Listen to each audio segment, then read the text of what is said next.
এটা আইনগতভাবে কোনো সঠিক কথা নয়।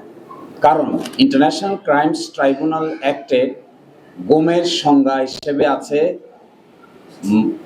ক্রাইম এগেনস্ট হিউম্যানিটি, অর্থাৎ এই ক্রাইম এগেনস্ট হিউম্যানিটির কতগুলো সাব ক্যাটাগরি আছে। এই সাব ক্যাটাগরির ভিতরে একটা ক্যাটাগরি হলো এনফোর্সড ডিসঅ্যাপিয়ারেন্স, যাকে বলা হয় গুম।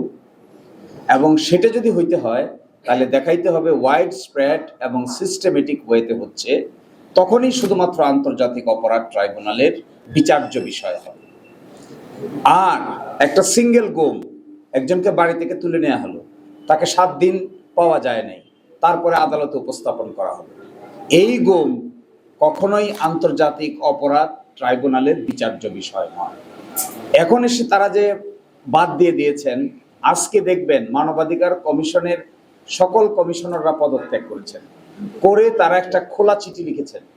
এই খোলা চিঠির মধ্যে তারা দেখিয়েছেন যে এই ধরনের অসত্য তথ্য উপস্থাপন করে আইনটাকে ল্যাপস করে দেওয়া হয়েছে।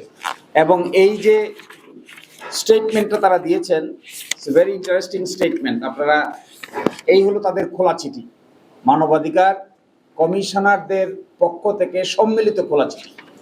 সেখানে তারা কি বলছেন, স্পষ্ট করে তারা বলেছেন যে 28 ধারায়, গুম অধ্যাদেশের 28 ধারায় এর পদ্ধতিগত বিচারের বিষয়টা বলা আছে। কিন্তু এখানে এসে তারা বলছেন যে কেন আমরা এটা বাদ করলাম, যে আন্তর্জাতিক অপরাধ ট্রাইব্যুনালের আইন আর গুম কমিশনের আইন দুইটার মধ্যে ম্যাচিং হয়ে যায়।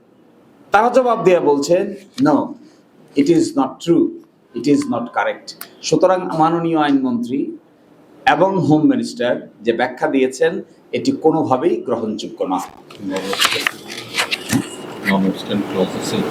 হ্যাঁ, এবং সেকেন্ড কথাটা খুব ইম্পর্টেন্ট, এখানে ওনারা বলছেন যে মানবাধিকার কমিশনের তদন্তের ব্যাপারে প্রশ্ন তুলেছেন। মাননীয় আইনমন্ত্রী প্রশ্ন তুলেছেন যে 30 দিনের ভিতরে প্রতিবেদন দিতে হবে, কিন্তু কি জরিমানা হবে, কি কম্পেনসেশন হবে, এই ব্যাপারে আইনে কিছু বলা নাই। অথচ